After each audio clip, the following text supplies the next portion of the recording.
Welcome to the Dog Nation Happy Hour, presented by Marlowe's Tavern. A fun and laid-back look at everything happening around the Georgia Bulldogs and the latest UGA recruiting news there as well. Make sure you stop by the local Marlowe's Tavern right there in your neighborhood and enjoy Happy Hour every weekday from 4 to 6 p.m. And now, for Dog Nation Happy Hour, here's your host, Kaylee Manziel. Hello, Dog Nation, and welcome to another episode of the Dog Nation Happy Hour, brought to you by our friends at Marlowe's Tavern. Guys, I am a range of mixed emotions today. I've got a big smile on my face. I've got a lot of energy, but I'm also a little bit sad because today is the final episode of Happy Hour. It's the season finale. This is where we wrap things up, and I can't think of a better week to do it other than SEC Championship week. And this whole season has been possible because of our sponsor at Marlowe's. I know you've got holiday parties coming up, family reunions, things to plan, so make sure you keep Marlowe's Tavern in mind for their happy hour every weekday from 4 to 6.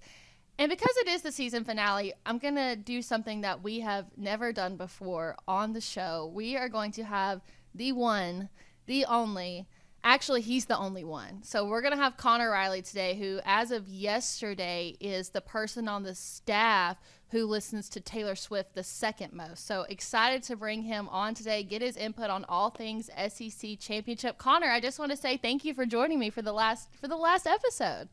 Yeah, I guess, everyone else either was suspended or not able to join the show. So I guess you're just scraping the bottom of the barrel. No, you were actually the first person that I reached out to. It just so happened that you were the only one that could do it. But I do have the receipts and I do have the Carfax. You were the first person that I asked. Carfax. I'm a used car. Nice. We're not going to go there, but we will start off with our question of the week because it is the last one and there's only one person. I'm going to give you two questions. They're Christmas related. We did something last night on Before the Hedges where we just started talking about Christmas in general. So let's go with the first one. There's no wrong answer here. I'm not going to kick you off because you say the wrong thing. What is your favorite Christmas movie, Connor? It's a toss-up between either Die Hard, which I always watch solo, or Home Alone. I think the first 45 minutes of Home Alone are a perfect movie. The rest of the movie I kind of lose sight on, but Home Alone is probably the correct answer there. I do enjoy Die Hard a good bit as well. I cannot believe these words are about to come out of my mouth, but Connor, I could not agree with you more. Number one, Die Hard, of course, is a Christmas movie. And number two, the Home Alone movies are the best Christmas movies in my opinion. 1 and 2. 1 is a little bit better than 2, but those, I'm not a Polar Express. Elf is okay, but I always go back to Home Alone. That's real Christmas movies to me. So I agree with you on that one. We are off to a good start, everybody. And then the next one is, what are you asking for Christmas? What's the one thing that you want? I have no idea. That is, no, you've got to have something in the back of your mind. Don't be so modest about it. I really don't. I have so much going on. I see the wheels turning in your head. I know there's something. I don't know, like a J. Crew gift card so I can buy my own clothes. I mean, I'm at the point in my life where I don't want my parents necessarily buying stuff because despite giving them a list, they'll sometimes go off script, and that sort of defeats the purpose of the list. I got a lot of stuff going on. I haven't put a whole lot of thought into Christmas quite yet. I was going to say, you must have a lot of trust in your parents if you allow them to still buy you clothes. I don't let my parents do that. Not that they would try, but I give them very specific instructions and they never follow them. Okay. Okay, yeah, I have to make like a Google Doc. I have a Google sheet of links to everything, discount codes, color, size, backup options. So I get it. We're very tech savvy, us being the younger ones. So you got to make it as easy as possible for your parents and your grandparents. But enough said, let's go and start talking about SEC Championship because there's so much to cover. And you and I were kind of talking about this a little bit yesterday. But this is the third time in the Kirby Smart era that UGA and Alabama will play each other in the SEC Championship. But what is it about this matchup that's going to take place on Saturday that makes the stakes and storyline so different than the past ones? Yeah, I mean, there's the obvious fact of Georgia's never beaten Nick Saban in Alabama. They're 0-3 against him, and Saban has put up quite a run in Atlanta. I believe 17-1 as a head coach at Alabama in the city of Atlanta, 7-0 in Mercedes-Benz Stadium, 3 of those wins coming against Georgia. And while, yes, Georgia did win the last time these two teams played, I mean, it's one thing to beat Alabama once. You've seen Texas do that this season. You saw Jimbo Fisher and Texas A&M do it a few years ago. if you can do it in back-to-back fashions, and you can do it in this game, which Saban has dominated, he's only lost the SEC championship once. That came back in 2008 against Florida. I think it sends a very big message to just where this program is. And, the idea that there's this Bama boogeyman, Georgia, I think, has been the better program than Alabama has over the last 2 years. But, the fact that Georgia and Alabama didn't play last year, it doesn't cheapen the accomplishment in the fact they went 15-0. But I do think if you're able to get this pelt on the wall and you're able to beat Alabama, it is pretty significant. And I've said this with Brandon Adams, as great as winning the national championship last year, I think the fact that it was against TCU, a team that was so clearly outmanned, made it a little less special. I think people hold that Ohio State win in more regard. I think if Georgia beats Alabama on Saturday, it's going to feel better than winning that second national championship did, because it's Alabama, because of the history, because of the struggles, because of how Alabama has dominated Georgia in this stadium before. And Georgia's been in a lot of those games. 2012 was a game that came down to the last play. Georgia led in the fourth quarter of the 2018 game, led at halftime of the 2021 game, or was close to leading at halftime of the 2021 game, and still find a way to lose all those games. If you're able to actually go out there and finally beat Alabama in this building, regardless of the fact that this is probably the least talented Alabama team that Saban has had in quite some time, it's still a significant accomplishment for this Georgia program, which has won back-to-back national championships and on a 29-game win streak. And as you mentioned, one of the main storylines for this week, we see it in the media. We've seen it all this week on Dog Nation Daily. You mentioned that UGA has never beaten Alabama in Mercedes-Benz Stadium, and you're our historian, our stat guy. In the past, do you think that's just because Nick Saban has had generally better teams, or does UGA just seem to have some sort of bad luck, or as you mentioned, the Bama boogeyman? Is that what it is? I like it. Yep. I think it's both. I think 18, clearly Alabama was the more talented team. The national championship game in 18, which was also played in Mercedes-Benz Stadium, you probably had maybe more equal teams. Alabama was probably a little bit better as the score reflected that day. But then, 2012, Georgia had bad luck. C.J. Mosley tipping an Aaron Murray pass, and Chris Conley just happens to catch that, and the clock runs out there. And then in 2021, Georgia goes out and they beat Alabama in the national championship game. But for the second and early parts of the third quarter there, they just look like they didn't even belong in the field, and they don't know what happened to them. So I think it's a combination of sort of all three things. That, this Georgia team has so clearly leveled up in terms of talent and where it is. I think this is an offense that, depending on what we see from Brock Bowers and Ladd McConkey on Saturday, is probably the best that Kirby Smart has had, at least the most potent in terms of the ways that they can beat you. And then defensively, while this isn't, say, a defense that is as good as that 2021 defense, it still has some guys that are capable of making plays and are capable of doing things. And so I think with Alabama taking a small step back and Georgia taking a clear step forward, this and maybe that 2021 team is maybe the first time where Kirby Smart has had the better team in this game. But as 2021 showed, Georgia still has to go out there and do it and play well in all four quarters and win a four-quarter game. And that's easier said than done against an Alabama team that, as we saw a week ago, Auburn had them pinned, but they didn't quite get the full count, and they let Alabama off the mat, and Alabama came away with a win. It's hard to beat a Nick Saban team, as we have seen over the years, and you're going to have to play great for 4 full quarters. Georgia was able to do that last time they played Alabama, but they didn't do that in the 2021 SEC championship game. And while Georgia was the better team, in my opinion, for 2.5 of those 4 quarters, it was still a lopsided Alabama win because they didn't play well for a quarter and a half there. Now, you mentioned Brock Bowers, Ladd McConkey. I'm glad you bring that up. We didn't see them play on the field against Tech on Saturday. I'm sure we'll get the opportunity to see them in Mercedes-Benz on Saturday, but what have been the conversations around those two this week? Can we for sure expect to see them play the full 4 quarters, or is it something to be genuinely concerned about?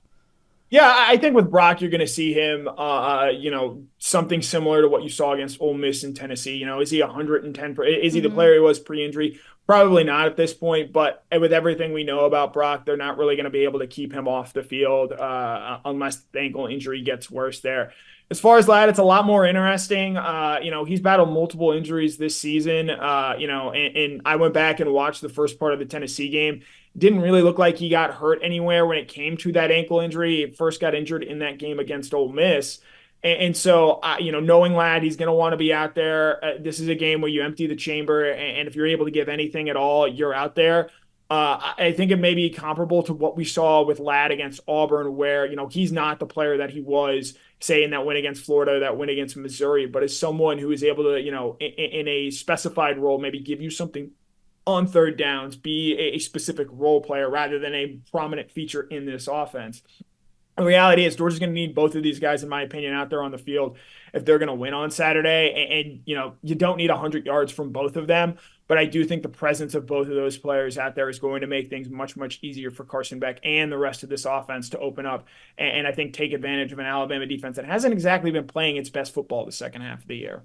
And let's talk Georgia defense for a second, kind of continuing on with the topic of injuries. JDJ, or as the team calls him, Pop, has been out, as well as Julian Humphrey. And our defense, I want to say, looked a little slower last week against Georgia Tech. So are we going to count on having those guys back in the bins? We've been really missing them for the last couple of weeks. Yeah, I don't think Jamon Dumas-Johnson's going to play in this game. I don't know if Jamon Dumas-Johnson's going to play another snap for Georgia, just given that injury and what he is dealing with there. I do think that Julian Humphrey's interesting. He had a very cryptic tweet that he sent out shortly after Kirby Smart, ironically, had been asked about Julian Humphrey. Said he was still week to week. He wasn't in a sling last week, and he seemed to be, in a better spot in that Georgia Tech game. Still obviously didn't dress out. I'd say he's doubtful to play, but would I be shocked if Georgia's able to get him out there and have him in a few obvious passing situations to maybe cover a guy like Isaiah Bond? I wouldn't be shocked, but I don't expect much from either of those players in this game, just given what Kirby Smart has consistently said about their injury status in the build-up to this. I think you're relying a lot on Kamari Lassiter and Dalen Everett at those two corner positions. And then obviously at inside linebacker, Kirby mentioned that Smile Munden is dealing with a little bit of being banged up. You're going to see a whole lot of Raylan Wilson, CJ Allen, and maybe even a little bit of Jalen Walker at that inside linebacker position. I think Walker's a guy Georgia needs to have a big week this week, whether it be as an edge rusher or even at that inside linebacker position, and just given what Jalen Milroe can do as a both runner and passer. Yeah, and you mentioned Kamari Lassiter. I mean, that's a guy that we haven't talked about enough, at least on the Happy Hour show this season. Anyway, still 0 touchdowns allowed. How big is his impact going to be in the game on Saturday?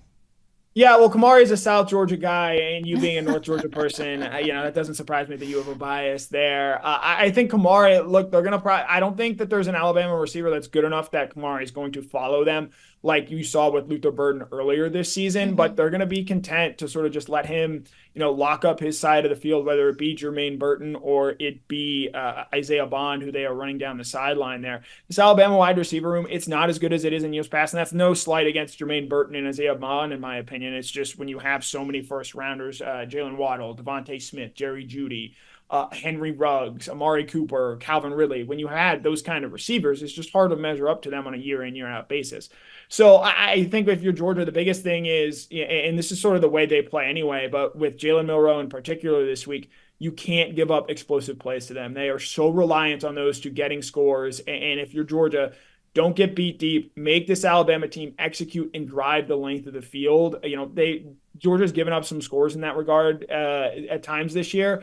But more often than not, they've been pretty stout at that. You saw in the first game the game against Tennessee, they gave up a touchdown on the first play of the game, but then they come back and Tennessee effectively does nothing for the rest of the game. Right. I think this is a game where big play prevention is going to be huge. Obviously, you'd love to see them force a turnover or two, especially if Milroe is going to make turnover-worthy plays like he did against Texas earlier in the year.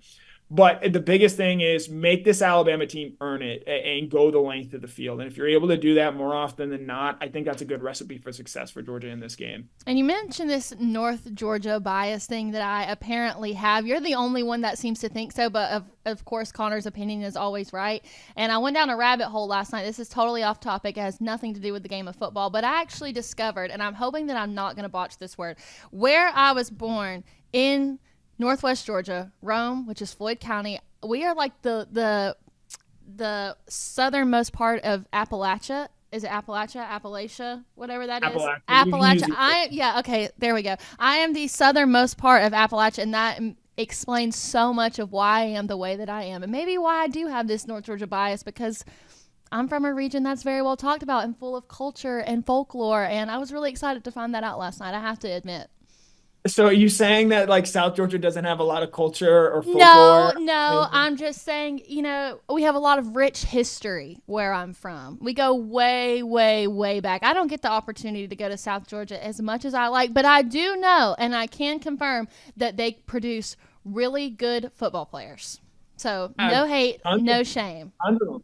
I mean, hey, look, it's your bias. Obviously, foothills of Appalachia and all that. You have to obviously represent where you're You from, but I do. don't think you have to, take shots at other areas of this wonderful state of I have Georgia. never taken a shot of anywhere in the state, at least not on this show, and not where anybody could hear me. So pipe it down over there, Connor. We're going to turn our attentions back to the SEC championship. So another thing that comes to mind, it's obviously the coaching battle between Kirby and Nick Saban, like master and young grasshopper or apprentice or whatever you want to say.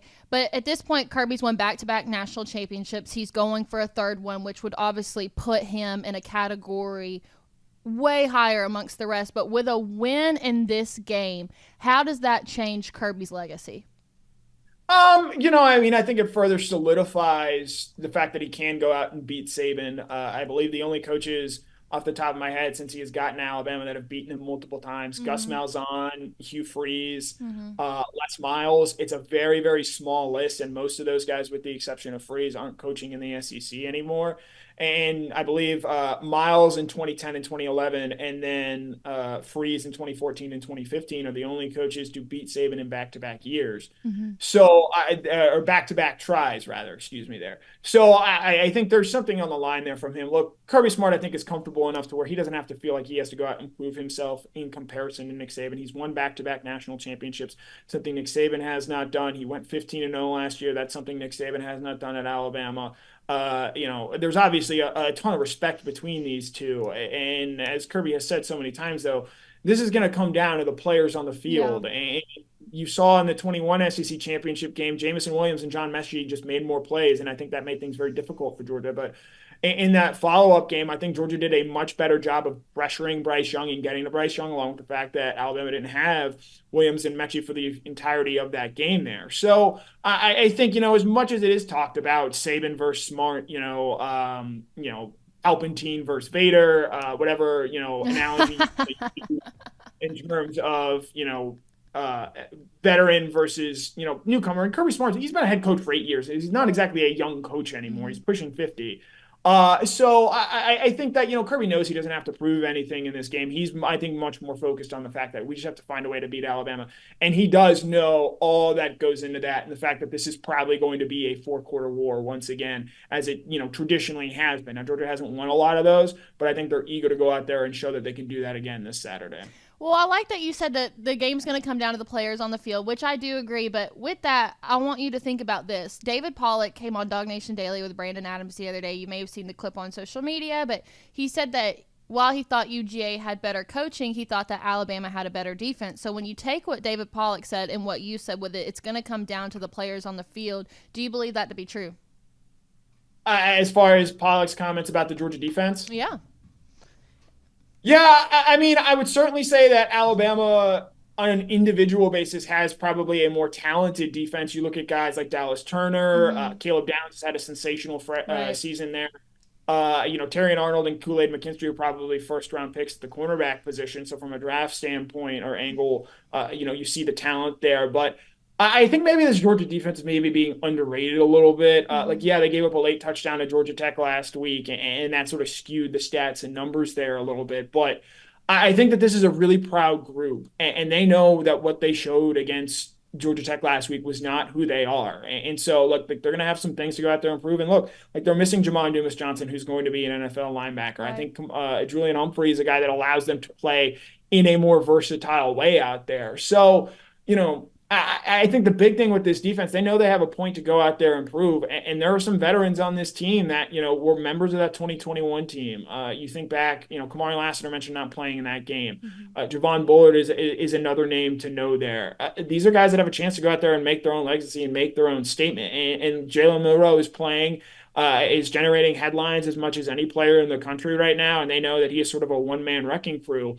And so if you're able to go out there and slow him down and really force him to beat you, something not a lot of quarterbacks have proven they can do. The guys that have done that are truly like the elite of the elite: CJ Stroud, Joe Burrow, Bryce Young. I don't think Jalen Milroe is that guy, and I wouldn't be surprised if this Georgia defense goes out there and makes a statement on Saturday and saying, this is who we are. This defense that, you said we weren't as good as 21, we weren't as good as we were in 22.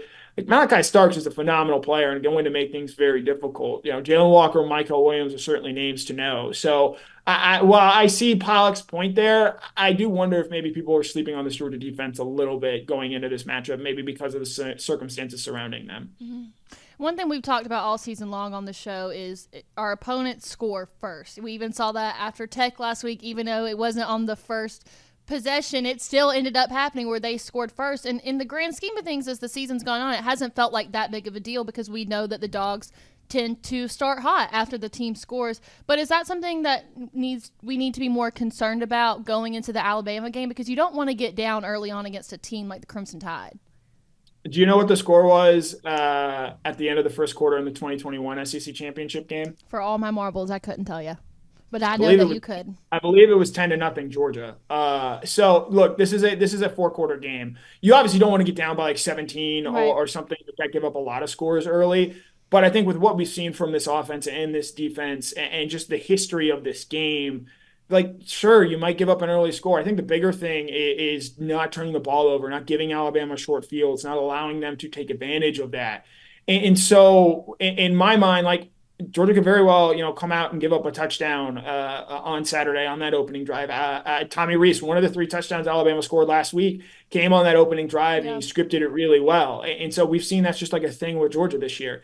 But, even giving up that early score to Tech, Georgia outscored Georgia Tech 24-3 over the second and third quarters. That's where this Georgia team has been the best this season, really putting games away before they even get to the fourth quarter. And so, look, like, teams are going to have success on Georgia, but over the course of 3-4 quarters, this team has shown that they're going to be able to figure it out. So I understand, maybe the hand wringing that comes from, playing from behind early on, but I think this offense is so good and so talented with what we've seen out of Carson Beck. If he's not making mistakes, they're just going to find ways to get yards, whether it be Mike Bobo scheming things up or guys like Brock Bowers making big plays. So I think this Georgia team is going to be just fine if in the event they do come out and give up an early score. I do think it'll be interesting to sort of see how the coin toss goes and the way Georgia chooses to play this. If they win the toss, famously in that 21 SEC championship game, Stetson Bennett scores a touchdown and they take a 21-14 lead. Alabama comes out or 21-17 lead, excuse me. Alabama comes out, gets a touchdown right before the end of the half, and then they get the ball to start the second half, and they get a touchdown again. And you completely flip the game the way it was played in terms of when Stetson Bennett last had the ball to when he got the ball to start the second half. And so I think managing that middle part of the game, that middle 8, as they like to say, which Georgia has not done particularly well this season, be it the 2-minute drill, time management situations with Kirby Smart, or even some of those first offensive possessions to start the second half. I think how Georgia manages that is far more important in my mind than how the first drive or 2 of this game goes. So say Georgia does win the coin toss at the beginning. What would you do in that case? Would you defer to the second half or would you take the ball immediately? Well, Kaylee, I'm a New England Patriots fan. I've watched Bill Belichick for the most part have an excellent career. That makes a lot of sense. He always believes in having, an extra bite at the apple there at the end of in the second half. And so I do think in a game like this, where it's probably going to be a 4-quarter game, getting that extra possession or having that sort of extra possession in the second half, I think would be a preferred way to operate rather than just taking the ball first and trying to establish the tone of the game to start the game. Mm-hmm. All right, let's talk about Jalen Milroe because we haven't really faced a guy like him at this point. We faced some guys that can run the ball but not really create plays the way that Jalen Milroe can. And I agree with you. He's not a Bryce Young. He's not a CJ Stroud, but he seems to be working for this Alabama offense. What are the keys to stopping him on Saturday? Yeah, I think the big thing is just going to be, you have to force him to make quick decisions. And obviously he's an incredible talent when it comes to his legs. And Georgia's obviously going to try and keep him in the pocket best he can. He's a guy that, so much of their offense is just generated on big plays. I believe they're 6th in the SEC in rushing. They're 9th in passing. This is not, I believe, a dominant offense, but they are able to score points because of Milroe's ability to generate big plays there. And look, people are going to talk about, do you spy him? I think a lot of Milroe's rushing yards that have accumulated this season have been because of scramble situations and not so much the design run, which has hurt Georgia more often than not this season. You saw Haynes King a week ago really score on Georgia on those design quarterback keepers. And so, like, you can't, say, oh, we're going to, spy him and hurt and weaken our pass rush. I think you have to, and this is a credit to what they did in 21 of sort of doing simulated pressures of making it look guys are rushing, but they're also sort of muddying the line and spying a little bit to where, famously, if you have guys bringing pressure from the edge and then you have, say, like an inside linebacker who is sort of moving sideline to sideline with him as Young, in that case, tried to bail from the pocket. I think maybe that's a way you try and attack him because I do think we've seen enough from Milroe. If his first read's not there, he'll bail pretty quickly. Mm-hmm. And so I think the big thing there is, can you have those guys in the middle of the field, not just the inside linebackers, but guys like Javon Bullard, Malachi Starks, Tyke Smith, for example, go out there and sort of own that middle of the field where he dominates and operates so well. Obviously, you have to trust that your corners are going to hold up in deep coverage there as well, given that's just how we've seen this Alabama offense generate so much of its yardage. It is a very big play reliant team, and Jalen Milroe is certainly capable of creating those. And so I think if you're Georgia, the big thing is you're going to have to make Jalen Milroe try and earn it, try and work his way down the field, 8, 9, 10 play drives. If you're able to do that, I think you're going to be able to come away with a win in this game. But if you're giving up a lot of big plays, a lot of explosives, as Kirby Smart has talked about so often this year, I think that's going to put you in an adverse spot. Now, you mentioned the middle of the field. Let's talk about the line of scrimmage for a second, because preseason, it was all about the Alabama offensive line, how talented they were, how everybody was coming back. And then it seems that was something that they struggled with at the beginning of the season. And then UGA's defensive line is looking better than ever right now, in my opinion. So with Jalen Milroe being the type of quarterback that he is, how important is quarterback pressure from our defensive line here? Yeah, Milroe is not a quick and decisive decision maker, and so I do think that leads to him taking a lot of sacks. And obviously, he likes to move around back there. And it is a young Alabama offensive line, but there are a lot of questions about that Alabama offensive line going into that 2021 game. Yeah.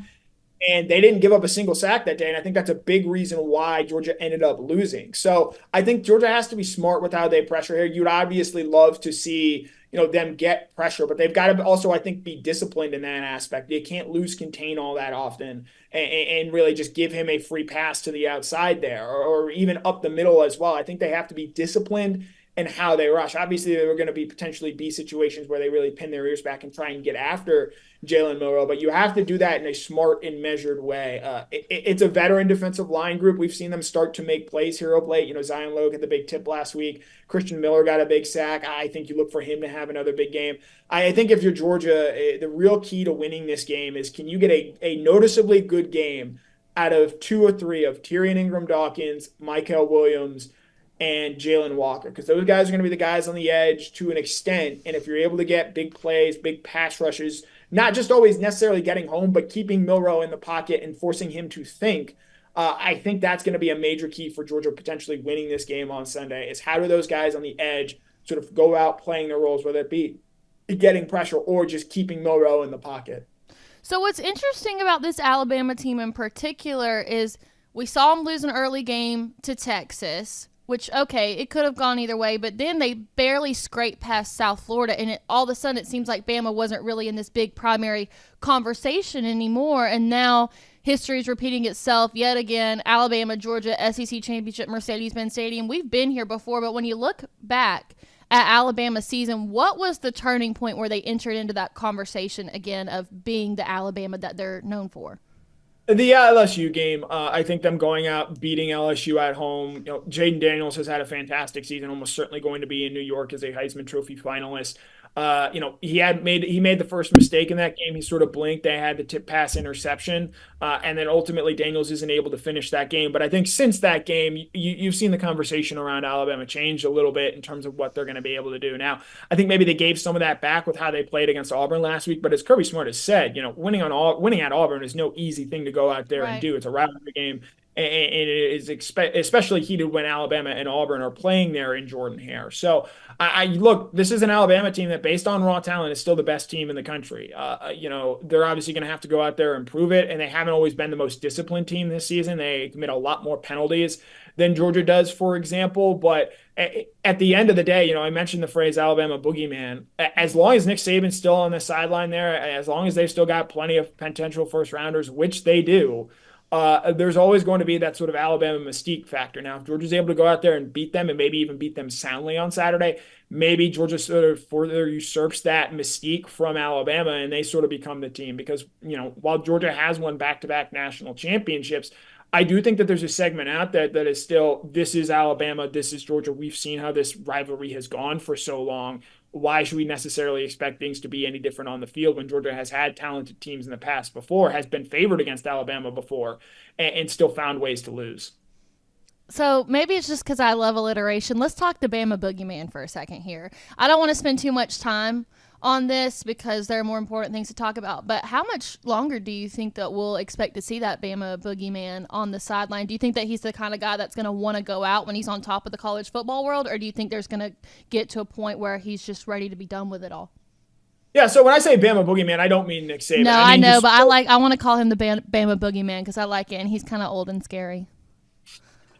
Just sort of the mystique I think that comes with the program, and obviously Saban has provided a lot of that. Right. I never believed that this was going to be his last year. I think with the way things went last year, both in terms of on field, with not getting the most out of Bryce Young and Will Anderson and that talented team, and also the fact that they signed the #1 recruiting class in the country. And you've already seen big contributions from guys on that team this year. Caleb Downs immediately jumps to mind there. I always sort of thought either next year or the year after that, this sort of recruiting class, that 2023 recruiting class, would sort of be his last hurrah in terms of going out and getting players that go out there and play. And look, this hasn't been an ideal Alabama season, but I do think that Saban has enjoyed the challenge that comes with this in this season and getting this team to develop. I think he knows this is probably not his best team, but it's a team that he has no doubt enjoyed coaching. If he does win another national title, and I think if he beats Georgia on Saturday, they'd maybe be well positioned to do so. Saban doesn't strike me as the kind of guy that's going to want to go out on top and then just go, work college game day or find something else to do. I think Saban still truly loves the grind that comes with being a college football head coach, even with dealing with the transfer portal, NIL, all of that. And so, Georgia plays Alabama next year in September. I believe September 28th was the day that would have been reported that game will be played. I still expect Nick Saban to be on the sideline when that game takes place for Alabama. I think this season and the resurgence that you've seen out of him and this program show that while, it's maybe not the Alabama of old, he's still very clearly one of the best coaches and programs in the country and has no signs of slowing down. So let's talk hypotheticals. Keyword, hypotheticals, all caps. I'm not throwing anything into the air. I'm not saying. I feel like I know what you're about to do. You probably do. All right, so let's say Bama does somehow beat Georgia. Somehow, hypothetical, I don't think that's going to happen. Let me just make that clear for the record because I have to lay it all out there when I've got Connor on. What would have to happen for Georgia to still be in the playoff? And I know you probably have, all the wheels turning in your head and, you can see all the graphs and everything like that. But what would have to happen? Would it have to be by a small margin, or what are your thoughts? First of all, I don't appreciate the vibes that you're putting out there, insinuating. Good vibes here. You're just not helping the vibes. You don't want to even put that out there. You're turning into 7-win Centel, and it's not. That is not. I know that was before your time here at Dog Nation. That's not a place where you want to be. I've heard about it. I think if you're Georgia, you're rooting obviously for a Florida State loss. I think you're rooting for a Texas loss. Maybe even a Michigan loss potentially, in hopes that, the chaos there sort of sorts itself out and people just say, oh, well, Georgia's still clearly one of the best teams. We'll put them in. I think you definitely need a Florida State or a Texas loss. But I'm of the belief, and look, our coworker Mike Griffith has vehemently disagreed with this. When Georgia lost in 2018 to Alabama, I don't believe that even though Georgia, while they probably were one of the 4 best teams, I don't believe Georgia should have gotten into the playoff this year. And if Georgia loses to Alabama on Saturday, I don't believe that they should get in the playoff this year as a 4-team playoff. I know there's been a lot of discussion this week about putting the 4 best teams or the 4 most deserving teams in. This college football playoff committee, and while the players in it change every year, has never been about putting the 4 best teams in the college football playoff each year. And so, that's not what they're set out to do. And at the end of the day, results on the field have to matter. And so while I believe Georgia is clearly one of the 4 best teams in the country, I believe they're the best team in the country. If they go out there and lose to Alabama on Saturday, I'm not going to spend a whole lot of time making a case for them to try and backdoor their way into the playoff and finagle away in their being on the fact that, oh, they won 2 straight national championships. They had won 29 games in a row. Alabama's clearly one of the more talented teams in the country. I think you have to go out there and take care of business. And while I am very much looking forward to a 12-team playoff next year, where I do think more of it will be decided on the field and in a conference room in terms of debating who the best teams in the sport are, I think at the end of the day, you have to go out there and prove it. And, for as much as I've said about this Alabama team and not believing it's as one of the good, Alabama teams of the past, if this Georgia team can't beat this Alabama team, I'm not sure that they deserve to be in the playoff anyway. Let's come back to the vibes for a second. Let me just go ahead and state for the record that the vibes are good here. Connor, I ask you the tough questions because I know you could handle them. I love BA, but I don't know if I could ask him a question like that. So I come to you with the curveballs because I know that you're going to hit it. So it's a compliment. It's not an insult. Vibes are good. I don't want to be called 7-5 Centel. I'm good. I've heard the story enough to know that that is not something that I want to be in the same realm as. But I do want to wrap up with this. Who is your early prediction for the SEC MVP? All your money on the line. Who would you take? Obviously, you'd want to diversify there. I think Carson Beck is probably the most obvious candidate. But I think a guy that's interesting to me is Kendall Milton, a guy that in this game a year ago ran for 100 yards and a touchdown. He has a touchdown in 7 consecutive games for Georgia. He had the best game of his career last week and had a very strong game against Tennessee Ole Miss 2 weeks beforehand. He's a guy that is clearly looking like the best version of himself at this point in the year. And it's an Alabama team that gave up over 200 yards rushing against Auburn last week. And while, yes, Auburn does incorporate a good bit more quarterback run, not all of that was done via the legs of Peyton Thorne or Robbie Ashford. And so I do think that while if you're Georgia, you're probably rooting for Carson Beck to have a strong game, especially if he gets Brock Bowers and Ladd McConkey out there. I would not be shocked if Kendall Milton goes out there and has a big game, just given the way that we have seen him come out and play in recent weeks. And the fact that this is an Alabama run defense that hasn't exactly been great of late. And I do think that, Georgia feels very comfortable with what Milton has been able to show them. And maybe it's because I'm just this North Georgia girl who hates everyone that's outside of her area. And so I'm not going to say anything about Dejon Edwards here. But I feel like Kendall Milton is playing his best football right now. Unquestionably. He looks, very healthy. It's the healthiest he's been, I think, in his time at Georgia. Not really bothered by injuries. And there is probably a part of him that feels free, knowing that, this is it. And so there's no point in really saving anything in the tank. And there's just a different dimension that I think Kendall brings to this team. And while Dejon made some nice plays against Georgia Tech last week, he also did have the fumble. We have to point out that. I'm surprised you haven't already pointed it out, given your disgust for him. So I do think that Kendall, look, Dejon's a very capable player. I think he's a guy that's going to land on an NFL team next year. But there's just something different with Kendall. I think that's why people were so eager to see Kendall ultimately become this player. And while, I think there are some fans out there that maybe wish we'd seen this earlier in his career from Milton, the fact that we're seeing at this stage in his career, I think shows that talent was always in there. He just needed the ability to stay healthy and get out there. He's done that. And if he has a very big game on Saturday, which I think he certainly can, I think that changes the way a lot of people view his time at Georgia because, people wonder who are the leaders on this Georgia team.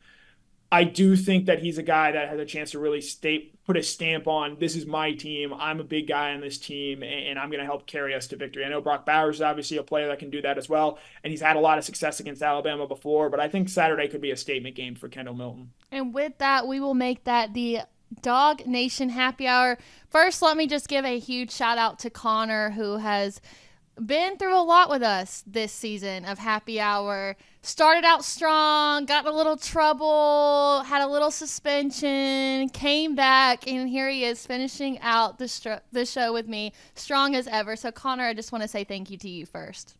Yeah, I'm glad I was able to come back, sort of earn my stripes and keep coming and playing well. Connor's the second half team. I don't know why Jeff, Mike, and Brandon didn't want to be on the show today.